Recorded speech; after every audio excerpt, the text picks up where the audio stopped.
Dan itu predikatnya adalah sangat memuaskan. Jadi clear ya. Jadi nggak apa-apa, Will, silakan laporkan. Dan kalau Anda tidak cabut laporan itu nggak apa-apa. Saya justru akan melakukan juga upaya hukum yang lain. Ya, gitu. Ya, assalamualaikum warahmatullahi wabarakatuh. Waalaikumsalam. Kawan-kawan semua, terima kasih atas kesetiaan dan kehadirannya. Walaupun acara kita hari ini cuma menyerahkan kesimpulan, tidak ada sidang, tidak ada jawab jawab, tetapi kesimpulan ini bagian penting dari putusan yang akan dibuat Senin nanti pukul 13.00 akan dibacakan sebenarnya. Mudah-mudahan seperti putusan sebelumnya, permohonan ini bisa dikabulkan. Karena sebenarnya kami yakin seharusnya ya permohonan ini harusnya dikabulkan. Kenapa begitu? Karena sampai pada sidang terakhir termohon dalam hal ini penyidik Polda Metro Jaya tidak mampu menghadirkan baik saksi maupun ahli maupun surat yang menggambarkan bahwa peristiwa sebagaimana digambarkan pasal 32 ayat 1 Undang-Undang ITE itu terjadi. Tidak ada ahli yang bisa menerangkan telah terjadi semacam pencurian data, semacam edit data, penambahan, pengurangan sehingga tidak bisa diakses lagi informasi elektronik yang ada atau dokumen elektronik yang ada. Tidak ada juga ahli yang melihat Mas Roy melakukan kegiatan-kegiatan yang bisa dikualifikasikan memenuhi unsur di pasal 32. Sekali lagi, yang kami persoalkan itu bukan materinya, bukan substansinya, tetapi ada tidaknya dua alat bukti permulaan yang cukup. Jadi ketika Polda Metro tidak mampu menghadirkan itu dalam persidangan, kami menganggap sesungguhnya mereka kalah harusnya kan? Karena jangan lupa yang namanya sidang ini adalah fakta pengadilan, fakta persidangan. Jangan sampai kemudian fakta persidangan didinai. Kami menantang sejak awal, tolong tunjukkan kepada kami mana saksi, ahli atau surat yang menggambarkan bahwa Mas Roy melakukan tindak pidana sebagaimana digambarkan pasal 32 ayat 1, yaitu orang dilarang untuk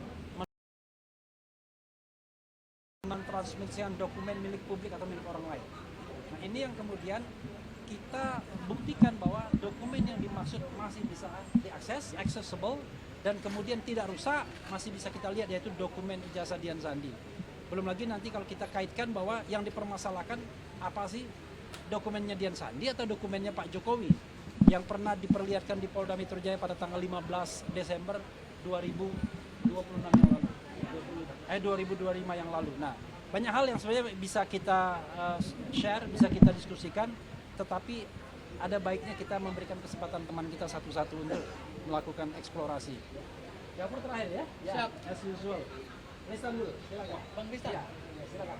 Ini pengacara Kawakan ini. Ya, Pak. silakan Ristan. Ya, Bang Ristan ini soalnya Jadi- turut mendampingi saya semenjak dari Stupa. makasih Bang. Jadi sesuai yang disampaikan Bang Era tadi, kita ini adalah melakukan permohonan pra peradilan. Masalahnya tentang adalah pasal 32 ayat 1. Pasal 32 ayat 1 ini mengenai dua bukti awal permulaan. Apakah pengenaan pasal 32 ayat 1 ini ada dua bukti awal permulaan yang cukup untuk mengenakan pasal tersebut kepada Pak Roy? Nah, tadi sudah disampaikan juga, dan kemarin pada saat persidangan kita sudah mensomir sebelum satu hari sebelumnya. Hadirkan saksi dari penyidik. Ternyata kemarin tidak ada saksi yang hadir. Ya. Artinya kita bukan mengorek keterangan, isi keterangan, karena memang itu kalau keterangannya memang pasti masuk kepada pokok perkara. Tetapi nilai pembuktian dari saksi apakah relevan dengan pengenaan pasal 32 ayat 1 tersebut? Itu yang kita inginkan sebenarnya. Ada keterangan dari saksi yang harus dihadirkan kemarin. Ternyata tidak ada saksi. Begitu juga dengan ahli. Ahli ya banyak pertanyaan yang masalah dokumen elektronik saja. Ini kan masalah tentang ITE. Artinya harusnya dia juga menguasai tentang masalah ITE. Kemarin ditanyakan tentang dokumen elektronik, ahlinya merasa tidak mampu karena bukan ahli ITE. Itu kurang lebih dua alat bukti itu yang mereka tidak bisa menghadirkan. Cuman nanti kalau yang masalah surat nanti mungkin rekan-rekan kami yang menambahkan ya Bang ya. Mungkin dari situ. Oke, terima kasih Ristan. Berikutnya Soraya ya, ini lawyer perempuan kita. Oke, Assalamualaikum warahmatullahi wabarakatuh. Terima kasih. Bang Roy, Bu.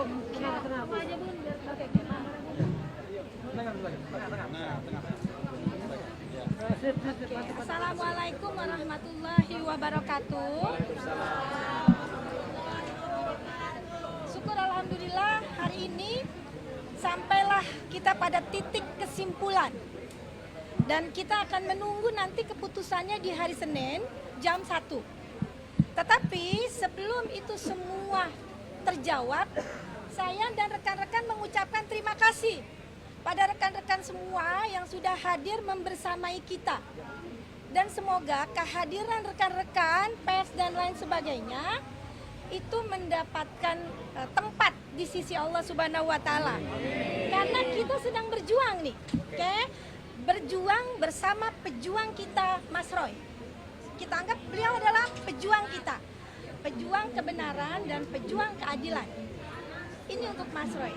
Dan kita membersamai pejuang kita dengan memberikan satu landasan-landasan hukum ya yang disertai dengan bukti-bukti yang sudah kita lakukan selama ini. Jadi saya mencoba menambah apa yang tadi rekan saya dan semua rekan-rekan sudah katakan bahwa saksi mereka seharusnya memberikan saksi dari termohon 2 orang. Tapi ternyata mereka hanya mampu memberikan 1 orang saksi ahli. Oke? Kita tidak keberatan dan kita tidak kecewa dengan hal itu. Dan kita semuanya tidak akan juga jumawa bahwa yang seharusnya dilakukan sama mereka dan memenuhi apa yang seharusnya mereka lakukan, mereka tidak penuhi itu.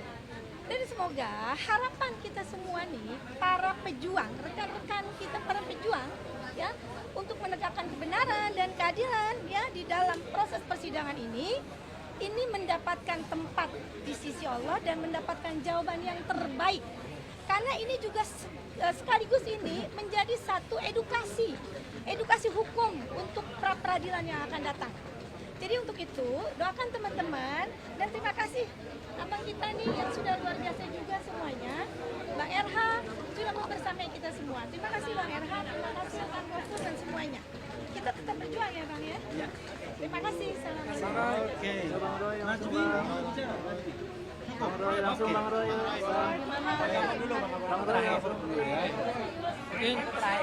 Mungkin rekan-rekan media, saya mau menjelaskan beberapa hal krusial. Yang pertama, ini adalah dokumen kesimpulan yang tadi kami sampaikan ke Hakim Pra-Peradilan, ya, setebal 41 halaman. Kesimpulan ini merangkum semua fakta-fakta persidangan selama proses pra-peradilan. Dan di dalam kesimpulan ini ada beberapa hal dan bahkan juga menjadi fakta persidangan, ada beberapa hal yang menarik Mas Roy. Yang pertama terbukti bahwa ijazah Pak Jokowi bentuknya adalah ijazah analog. Dan kemarin pada saat pemeriksaan alat bukti termohon, ada satu BAP krusial dan satu BAP kunci yang juga dihadirkan sebagai alat bukti, yaitu BAP dari Pak Joko Widodo. Dan saya salah satu anggota tim kuasa hukum yang membaca BAP Pak Joko Widodo, ada satu keterangan yang menarik dari Pak Joko Widodo. Beliau dalam berita acara pemeriksaan mengatakan bahwa beliau hanya mengakui ijazah analog. Sementara yang diunggah oleh Dian Sandi berdasarkan BAP Pak Joko Widodo yang kemarin dihadirkan sebagai bukti dari termohon, beliau katakan bahwa itu bukan ijazah saya. Hal yang kedua, itu adalah foto dari ijazah.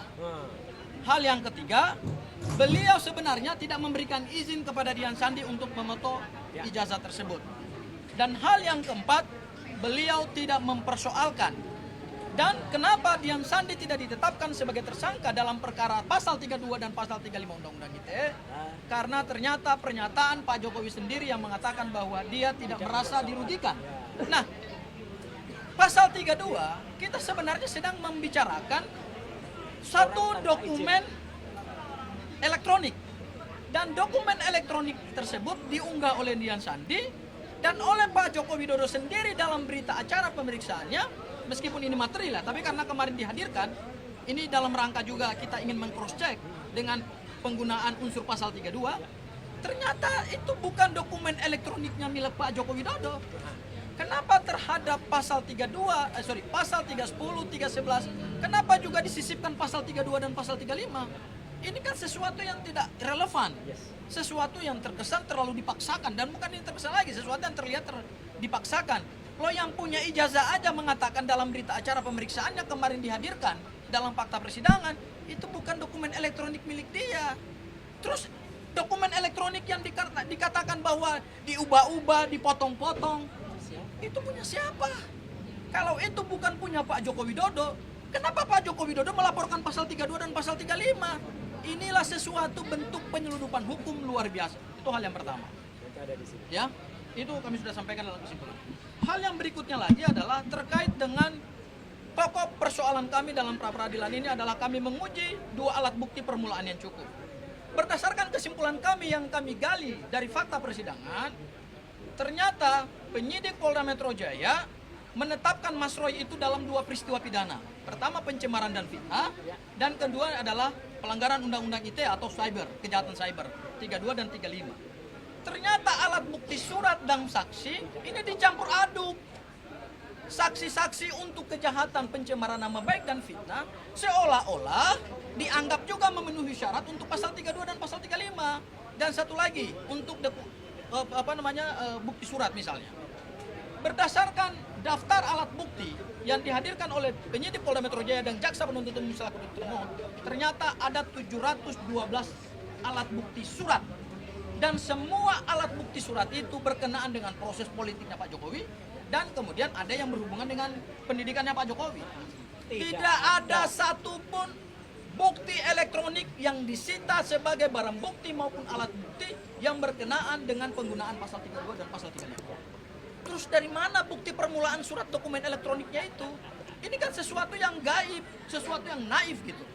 Mudah-mudahan, Mas Roy, memang ini alot ya. Saya kira ini alot. Dan permohonan pra-peradilan yang kami kedua ini memang sangat alot sekali. Kenapa? Karena kita bicara soal pokok perkara, ya. Meskipun bedanya sangat tipis sekali antara membicarakan pokok perkara dan kemudian membicarakan aspek formil. Tapi kami sungguh yakin mudah-mudahan hakim dengan kecerdasannya, karena asasnya adalah ius coria novit, yaitu kita serahkan pada hakim karena hakim tahu hukum. Mudah-mudahan hakim jeli untuk kemudian memilah mana pembuktian material dan kemudian mana pembuktian formil. Karena berdasarkan ahli yang kemarin dihadirkan oleh Polda Metro Jaya, ahli justru tidak mampu menguraikan apa yang disebut dengan bukti surat atau alat surat dokumen elektronik dalam konteks pengenaan pasal 32 dan pasal 35 Undang-Undang ITE. Dan kemarin juga tidak ada satupun saksi yang juga dihadirkan oleh Polda Metro Jaya. Mudah-mudahan ini adalah celah di mana permohonan pra-peradilan kami bisa dikabulkan sebagaimana pra-peradilan kami yang pertama. Dan Mas Roy, tidak mendahului Bang Refli juga, saya ingin men-spill dikit aja bahwa kemarin kami juga sudah mendaftarkan permohonan pra-peradilan yang ketiga, sudah keluar nomor registrasi perkaranya, sudah ditunjuk hakim tunggal pra-peradilannya, sudah keluar juga jadwal persidangan pra-peradilan ketiga. Terkait dengan apa, saya belum bisa menyatakan. Mungkin nanti secara resmi akan disampaikan oleh Bang Refli Harun pada saatnya nanti, waktu yang tepat. Tapi intinya kami juga sudah memohonkan permohonan pra-peradilan yang ketiga, dan ini tidak nebis in idem. Ya, mungkin itu saja dari saya, Mas Roy. Selanjutnya saya serahkan kepada Mas Refli dulu. Kalau Bang Refli mau menambahkan, silakan. Ya, kawan-kawan sekalian, tadi kita juga menyaksikan sidang Dr. Tifa di PN Jakarta Timur. Dan ada beberapa hal yang sebenarnya menarik untuk dibahas ya. Saya mau spill dua saja mengenai bahwa ada pidana umum dan ada pidana delik aduan. Dan katanya kalau pidana umum itu ya walaupun misalnya restoratif justice dan lain sebagainya, maka pidana umumnya tetap jalan. Jadi restoratif justice dalam konteks KUHP yang baru itu memang harus di bawah 5 tahun. Maka sesungguhnya kalau misalnya cara berpikir jaksa tadi dipakai, ya, maka ada orang yang restoratif justice-nya harusnya tidak dikabulkan. Dicabut lagi. Siapa dia nanti bisa dicek saja. Karena di antara pasal-pasal yang disangkakan itu ada pasal yang di atas 5 tahun. Jadi sependek pengetahuan saya, restoratif justice yang ditawarkan oleh hakim itu hanya berkenaan dengan pasal 433 dan 434. Tapi ya waktu itu 310 311. Tapi yang berkenaan dengan pasal 32 ayat 1 dan 35 itu sepertinya tidak, karena dia juga menggunakan KUHP baru. Dia kutip pasal 79 ayat 5 dan lain sebagainya. Ini kan dalam konteks tadi SP3-nya dicabut katanya, itu tidak menghilangkan laporan polisinya dicabut kemudian diterbitkan SP3, tidak menghilangkan hak negara untuk menuntut. Itu klaim dari jaksa. Kalau klaim itu mereka gunakan dengan prinsip equality before the law, maka sesungguhnya mereka yang mendapatkan restoratif justice kemarin, kalau misalnya ada ancaman hukumnya lebih dari 5 tahun itu nggak bisa, tidak berlaku. Itu satu. Nah yang kedua yang saya juga catat adalah soal perbuatan berlanjut. Ini kan jadi dilematis. Misalnya Dr. Tifa dikatakan karena kontennya itu masih ada. Kontennya masih ada dan kemudian masih berlanjut katanya. Masih bisa diakses orang. Pertanyaan saya adalah seandainya Mas Roy atau Dr. Tifa menutup konten itu misalnya, kalau dia punya akses sendiri, apakah kemudian akan tidak dikatakan menghilangkan barang bukti? Jadi aneh kan jadinya. Ya kan? Jadi kalau begitu, maju kena mundur kena dong. Nah sekarang ada satu spekulasi yang kita harus jaga sama-sama. Jangan sampai kemudian nanti pasal 433, 434 itu kemudian tidak dipertimbangkan karena Pak Jokowi tidak datang, ya kan? Karena dianggap delik aduannya kemudian tidak bisa ditindaklanjuti karena pengadu atau pelapor tidak datang, tapi pasal 32 ayat 1 dan pasal 35 jalan terus. Nah ini kalau ini terjadi maka akan terjadi kezaliman, kejahatan. Karena pangkal persoalannya bukan di pasal 32 dan 35-nya, tapi di soal ada orang yang merasa tercemar nama baiknya, ada orang yang merasa difitnah. Tiba-tiba dia menggunakan pasal tidak hanya fitnah dan pencemaran nama baik, tapi pasal-pasal lainnya termasuk 32 ayat 1 dan 35 yang memberikan ancaman hukuman 8 sampai 12 tahun penjara. Dan itu bukan temuan dari penyidik Polda Metro Jaya, tapi itu adalah laporan awal pada tanggal 30 April 2025. Ya, karena itu kita perhatikan sama-sama, kita tuntut kalau misalnya ini masuk pokok perkara Dr. Tifa atau Mas Roy nantinya, kita tuntut Jokowi harus hadir. Jangan sampai kemudian dia tidak bertanggung jawab terhadap apa yang dia lakukan. Itu yang harus kita pahamkan. Oke, silakan Mas Roy. Baik ya. Assalamualaikum warahmatullahi wabarakatuh. Ya, tentu teman-teman menunggu dan juga tadi sudah ada sempat menyanyikan apa kira-kira isi kesimpulan kita ya. Tentu kesimpulan kita adalah kita susun secara cermat betul. Insya Allah apa yang terjadi atau apa yang sudah berhasil pada saat pra peradilan yang pertama, yaitu tentang kita berhasil ya membuat yang namanya penangkapan, penahanan dan penggeledahan itu menjadi tidak syak. Nah itu akan kita ulangi lagi insya Allah pada saat pra peradilan yang kedua ini, yaitu apa? Pencantuman pasal 32 Undang-Undang ITE ayat 1 itu insya Allah juga tidak sah. Karena apa? Karena ada beberapa fakta di persidangan yang sudah terungkap. Yang pertama adalah ketika pada sidang pra-per yang pertama itu jelas betul keterangan dari ahli waktu itu, maaf saya sebut namanya Pak Aristo Pangaribuan, itu malah menyatakan penangkapan, penggeledahan dan kemudian penahanan itu cacat formil. Hal yang mirip sebenarnya terjadi juga kemarin ya. Ahli yang dihadirkan, kalau saya tidak salah namanya Profesor siapa Effendi ya dari Universitas Riau, itu tidak tahu menahu soal undang-undang ITE dan tidak tahu mana bedanya dokumen elektronik, termasuk bahwa dokumen elektronik itu harus bisa diakses, tidak hanya sekedar dicetak. Dia sama sekali tidak tahu, bahkan dibacakan beberapa putusan MA oleh kuasa hukum kami, salah satu Mas Gabung Haji, dia berkata belum membaca. Seorang ahli kok belum membaca apa-apa, ini repot. Bahkan dia mengatakan keterangan dia bisa jalan terus tanpa ada saksi. Ini fatal banget.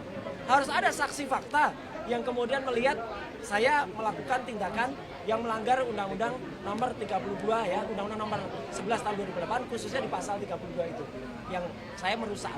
Dan ini sudah dibuktikan sehari sebelumnya ya, ketika pembuktian dari kami, ketika hakim secara cerdas, secara smart betul ya, Pak I Ketut dan Pak Wan kemudian malah mengakses sendiri ya dokumen milik Dian Sandi Utama pada akun X Dian Sandi Utama yang diposting pada tanggal 1 April 2025 dan diakses dari komputer milik Pengadilan Negeri Jakarta Selatan dan ternyata masih bisa diakses tanpa ada kerusakan sedikit pun.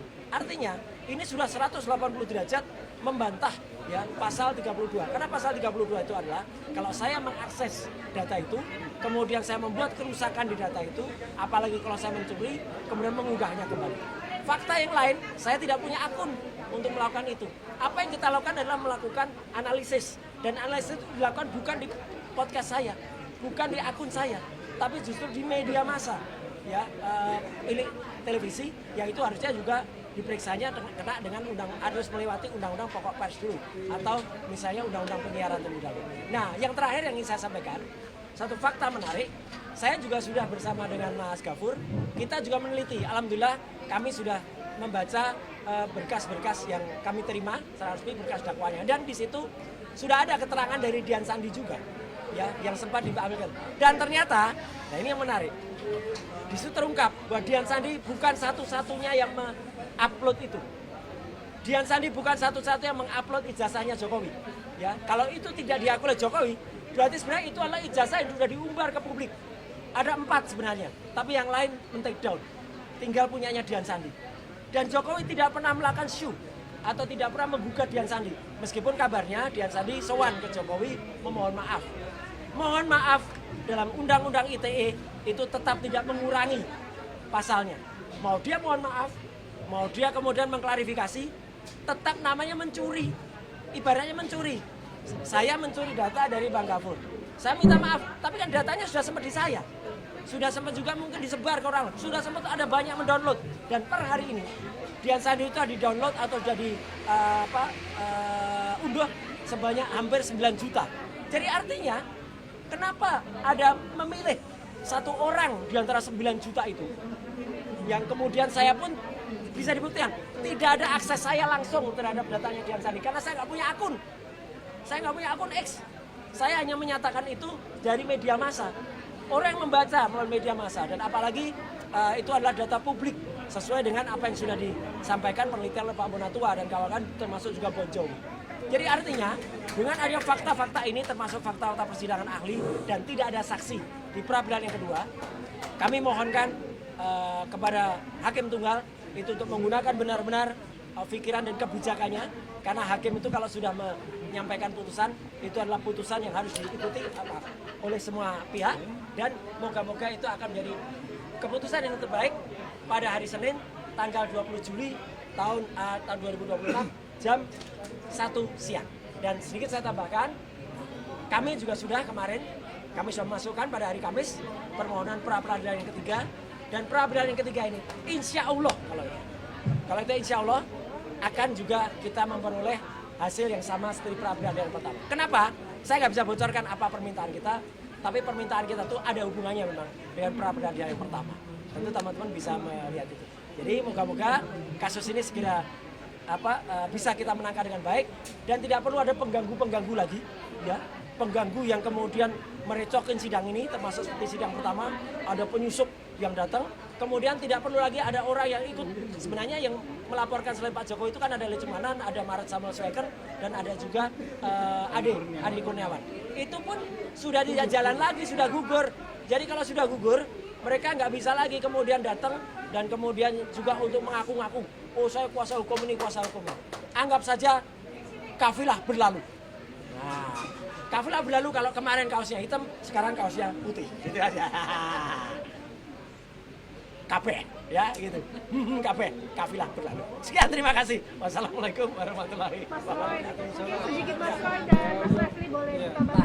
Hari ini kan ada yang melaporkan Mas Roy ke Polres Jaksel. Apa itu? Soal apa? Ijazah ya, gitu. Ini mungkin seperti apa? Ijazahnya siapa? Mas Roy. Ijazah saya? Iya, di Bagus. Polres Jaksel. Gimana Mas Roy? Bagus. Jadi kalau laporkan ijazah saya, berarti dia sama itu mungkin si yang mau membakar Kejati itu. Siapa yang melaporkan? Bagus. Bagus. Jadi kemarin mungkin teman-teman sudah tahu kan? Jadi artinya apa? Saya kemarin sudah berhasil juga, ya. Jadi cerah jelas. Ini ijazah asli saya. Kopi. Itu resmi. Ya? Ini kopi dari asli. Ya, yang kemarin yang asli saya bawa. Kemarin fresh betul dari UNJ. Jadi artinya sah resmi Universitas Negeri Jakarta. Sudah kemudian menyerahkan dan tidak ada kesalahan apapun. Karena saya hanya, mungkin kalau dikatakan salah, nggak salah. Saya hanya kemudian baru mengambil ijazah kemarin. Dan saya mengambil itu kemarin setelah UNJ itu digeruduk ya oleh rombongan yang nggak jelas yang punya legal standing dan memaksa ketemu perwakilan rektor ya, dan saya diterima oleh wakil rektor kemarin dan beberapa profesor, dan itu nanti ada rekamannya semua apa yang kita obrolkan kemarin. Jadi kita tunggu saja ya apa yang dilaporkan itu, dan maka konsekuensinya adalah mereka yang melaporkan kalau tidak terbukti harus tanggung jawab. Dan sekali lagi ini saya tunjukkan, kemarin mungkin belum saya tunjukkan, Anda bisa baca berapa IP kumulatif saya, 3,86, dan tidak ada nilai lain selain A dan B. B saya hanya 2 dibandingkan dengan keseluruhannya A. Ya, saya IPK-nya bukan 2, tapi 3,86, dan itu predikatnya adalah sangat memuaskan. Jadi clear ya. Jadi nggak apa-apa, Bill, silakan laporkan. Dan kalau Anda tidak cabut laporan itu nggak apa-apa. Saya justru akan melakukan juga upaya hukum yang lain. Ya, gitu. Itu saya kira ya. Itu siapa mungkin Mas Roy kenal nggak? Apa? Dengan Bill itu siapa? Ya kalau Bill yang sesuai yang saya kenal adalah orang yang pertama kali justru membuat ricuh ini, yaitu namanya Taufik Bilfakih, Ketua Harian Ceboker Nusantara, ya, dan dia bekerjasama dengan orang namanya Richard Hutajulu. Richard Hutajulu yang pertama kali dia mungkin terlalu iseng, dan nanti akan kita ungkap. Saya bersama seorang podcaster terkenal, saya nanti akan podcast Richard Hutajulu itu sudah punya mindset ya, sudah punya niat buruk, karena insya Allah saksi saya akan mengatakan Richard itu pernah bilang kepada teman saya ini bahwa dia akan membuat gaduh suasana ini, bahkan akan melakukan sesuatu ya terhadap saya. Nah bahkan dia niatnya buruk banget. Nanti akan ada, saya nggak boleh mendahului ya. Itu aja ya. Mas Roy saya tambah sedikit. Apa ya? Terkait dengan laporan terhadap Mas Roy dalam dugaan mungkin ijazah palsu. Ya. Karena kalau berhubungan dengan ijazah itu cuma satu dugaannya, Ya, tahu. yaitu adalah dugaan tindak pidana pemalsuan dokumen. Sementara dokumen yang dimiliki oleh Mas Roy ini adalah dokumen yang sah, didapatkan dengan proses akademik yang sah. Nah, saya sebenarnya mengharapkan kepada yang melaporkan, kalau bisa pikirkanlah langkah tersebut, karena tentu akan berdampak hukum Ya luar ini biasa. dia mau Ya. curang. Dia mau curang supaya dia laporkan, dia laporkan dulu. Tapi nggak apa-apa, itu gampang, Oke. gampang mematahkannya. Oke. Mungkin Pak Refli Atau ada kemudian yang kedua Mas Roy begini, Oke, ya. atas laporan tersebut tentu kami sebagai tim kuasa hukumnya Mas Roy kalau memang dipaksakan naik terus ya sudah akan kami hadapi. Oh, iya. Dan tentu untuk membela kepentingan hukumnya Mas Roy di bawah koordinator Bang RH, tentu kami akan juga mengambil langkah-langkah hukum. Ya. Begitu ya Bang RH Kita ya. tunggu pasal di apa, dan pasal nggak boleh dilaporkan balik adalah kalau pasalnya adalah sama. Tapi kalau pasalnya berbeda atau apa, tentu kita akan bisa laporkan. Oke, Mas Roy. Ada tambahan? Cukup ya? Cukup ya? Cukup ya? Oke, terima kasih ya.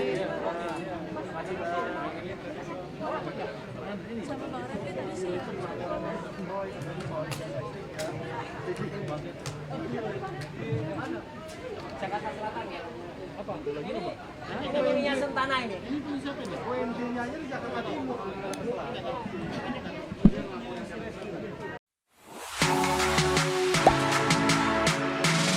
Gak sempet baca? Dengerin aja, klik icon text to speech di okezone.com.